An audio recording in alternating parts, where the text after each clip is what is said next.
Welcome to Connections with BCD Travel, an ongoing conversation about the modern-day travel program, the impact of technology, and how travel buyers can take control and drive change. What are we waiting for? Let's start connecting. Welcome back to the pod, everyone. I'm your host, Chad Lemon. And I'm your co-host, Miriam Moskovich. I cannot believe we are down to our final 2 episodes of 2025, Miriam. I know. And season 3 of Connections with BCD Travel podcast has just flown by. Yeah. But these final 2 episodes are always 2 of my favorites. I know we'll be talking to BCD's CEO and CCO on our final pod of the season. But what are we talking about today? Well, on today's episode, we're talking with BCD's EVP of Sales and Marketing, Jorge Cruz, and he's here, like every other year, to discuss the state of the industry. This format is always one of our most popular with our listeners because we really get an executive view of everything that's happened in 2025, what the current state is, and even get to challenge him to look forward into 2026. That is a lot to cover, so let's get to it.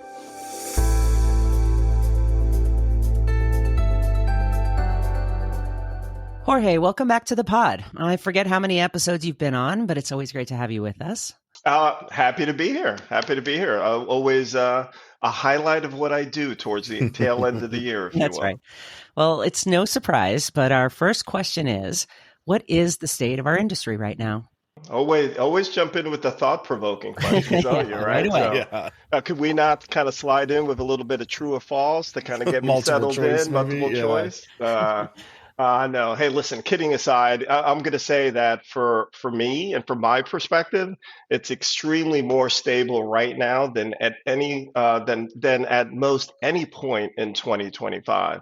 As you recall earlier this year, we had some pretty significant headwinds, right? Yeah. Economic headwinds that ultimately impacted travel, but thankfully not to the degree that we were prepared to endure. We had mapped out plans, right? We didn't know what the future held in February, March, April. So as an executive team, we were getting together, mapping out some plans, some what-if scenarios that we never had to really initiate. So, but as you know, travel is very closely associated with the global economy. It's a byproduct, right? And it's not unique to travel. There are many industries that are victim to how the global economy is going. So, but anyway, to put some numbers to my comments, the first half of the year, we can all say was disappointing. The expanding rate was somewhere about 2.5%, yet a strong second half of the year really should result in a full year growth of about 2.8%. So, just to put for the listeners, the challenges that were presented were trade policy challenges, the geopolitical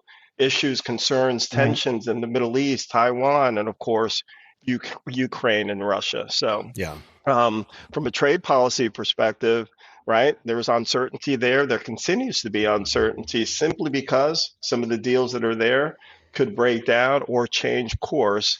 As you know, the administration is teetering in terms of what tariffs and what percentages we should be charging. So there's still some instability there, if you will. So, and of course, both of those had a significant impact on travel, right? But it wasn't to the degree that was expected. So listen, from our perspective, I think we're sitting in a pretty good spot.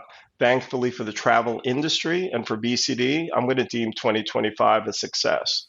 If we start talking a little bit about 26, the forecasted rate is about 2.6. So concerns continue. Yet again, the travel industry feels like it's becoming more stable, and the company and the traveler confidence continues to increase. That was a great recap.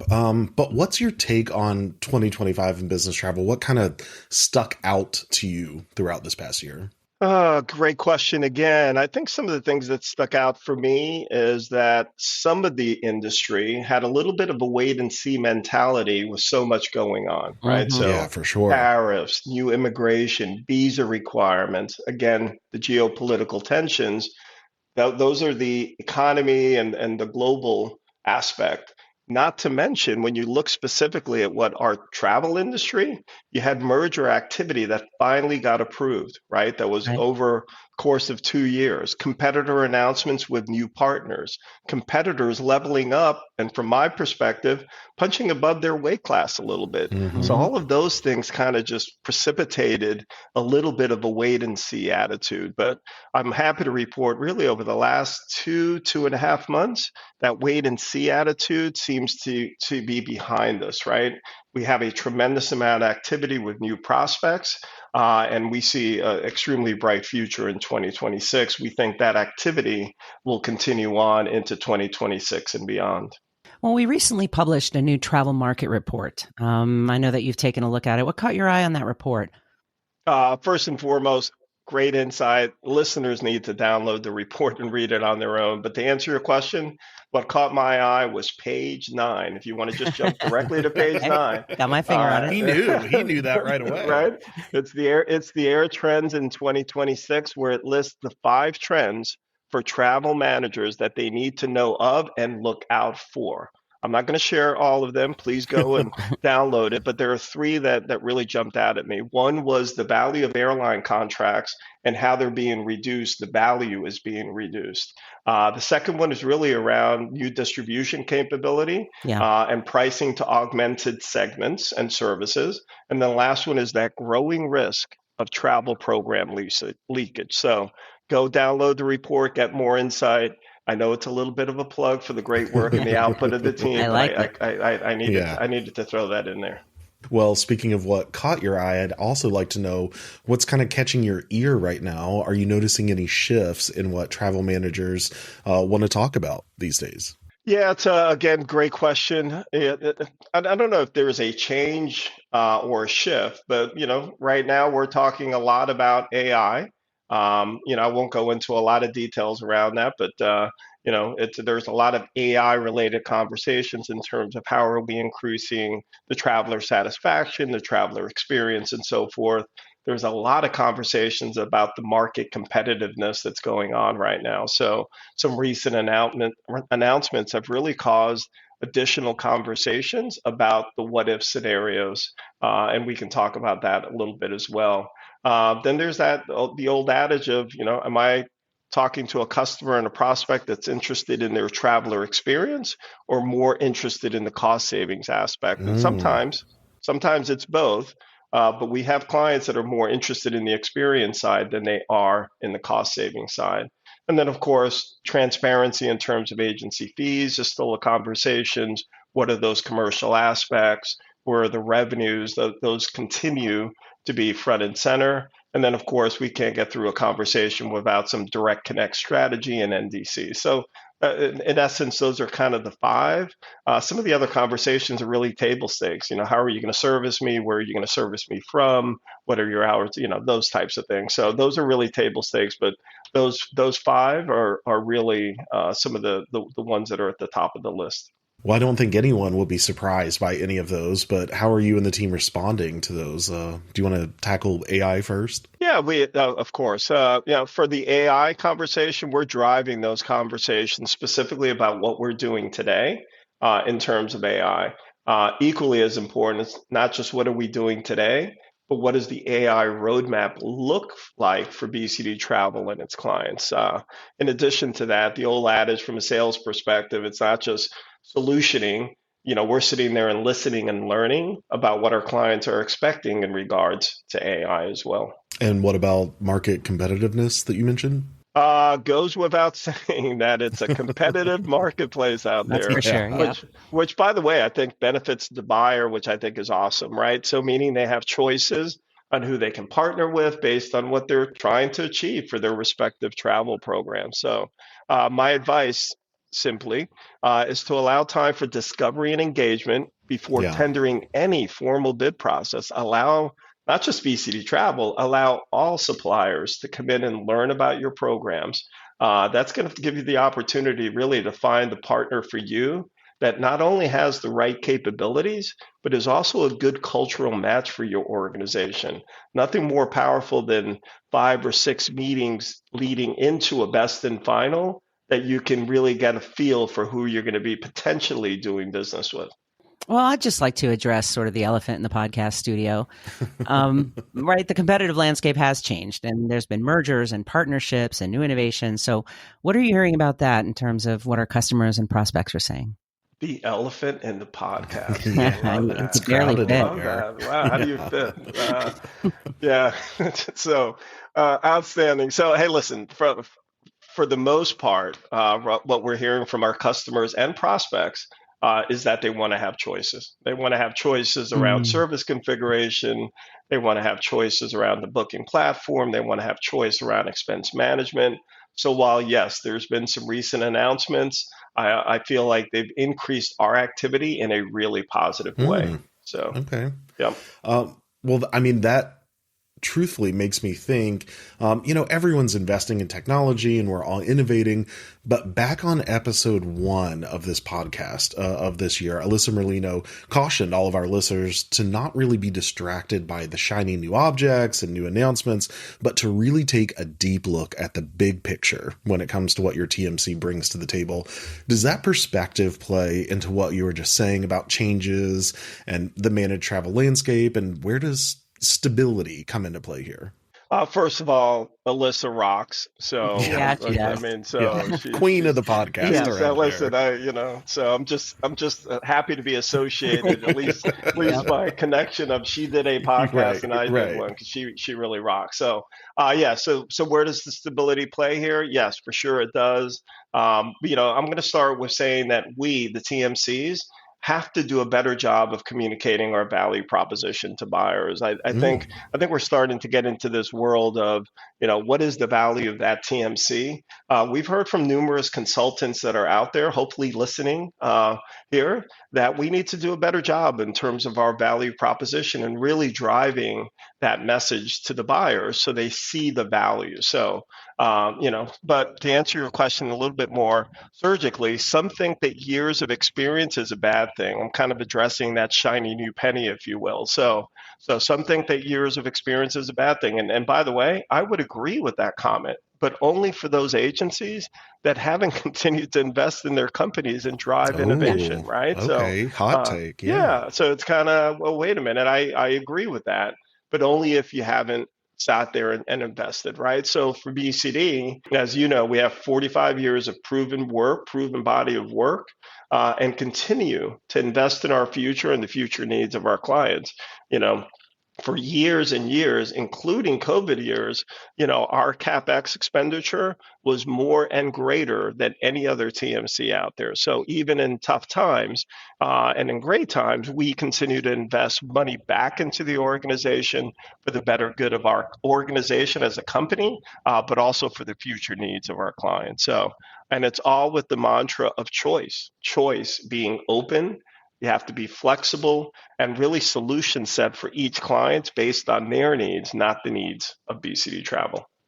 Well, let's dig in on that last thing you just said about openness and flexibility. I keep seeing that message from us over and over again. Why is that so important that we ensure people understand what we mean when we say this? Is it as bold as, where others constrain, we embrace? Yeah, so yes, 100% we embrace, but not only embrace, we encourage, right? So I think it's important that our customers have options and that we present and promote what makes sense for them. So in short, we're not looking to put and forcing people or organizations or buyers, customers, prospects into a single solution, and we aren't putting customers in a box. So that open, transparent, and flexible words that you hear from us and have heard from us to this point will be amplified in 2026 because open and flexible will be key for us to drive our message home in terms of what our path is and the value that we bring to our clients and to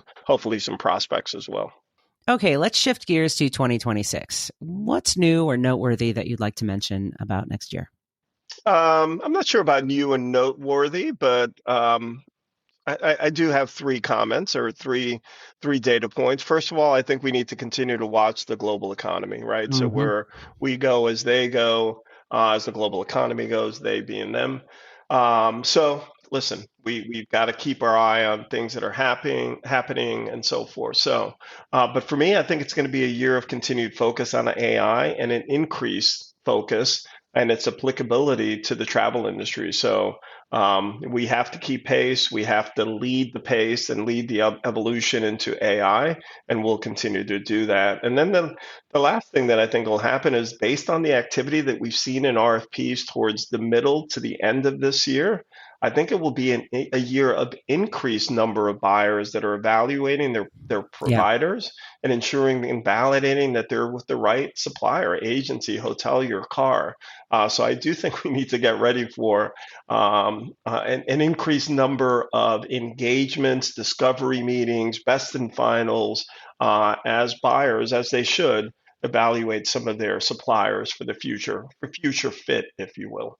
Well, keeping with that 2026 theme, if you had your crystal ball in front of you, what do you think might happen? What are some of the wild, kind of tangents swirling around in your brain, either industry or BCD travel related itself? Yeah, I'm going to say maybe answer it more from BCD travel. We can expect a very fast-paced year. I mean, and it's not like 2025 wasn't, by the way, because I mean we're sitting here and this year has flown by extremely fast. So, but I think we're ready to launch here. I mean we have a plan, right? And we have a solid plan, and we're going to continue down that path, of course, and we're going to make material enhancements to our service, to our technology, with a keen focus on the traveler experience. So I think, Miriam, you and I were chatting with Chad earlier today. We're talking about execution. I mean, and I think 2026 will be a full year of execution for BCD Travel on all of the things that we want to accomplish and get our fair share or our unfair share into this marketplace based on the outstanding provider that we are. Last question, Jorge. If you had one New Year's resolution for business travel, what would that be? I'm going to say travel greener. And I say that on the heels of just going with my wife to an 8-night trip to Italy. So travel greener, and bottom line, we need to make some conscious efforts to reduce the environmental impact, and such as packing lighter. As an example, my bag weighed 70 pounds. Oh my gosh. My wife's bag weighed 64. You know why my bag weighed 70? Because her stuff was in your bag. No, because I packed the morning of. I threw so many things into this bag. So I needed to just, my next trip, I'm going to take a step back, pack what I need. And lower your footprint.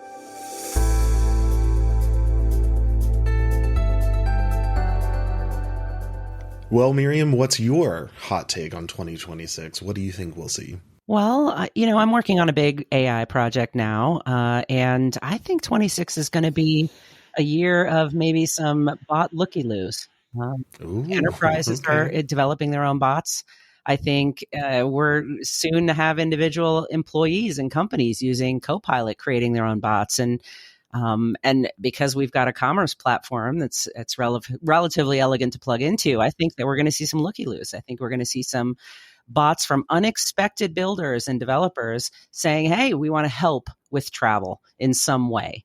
And our platform is kind of ready to start really taking that seriously. So that's what I think is going to happen. Onslaught of looking bots. Yeah.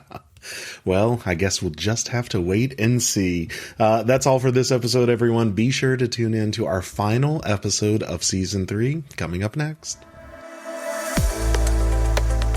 Thanks for connecting with us. BCD Travel helps companies travel smart and achieve more.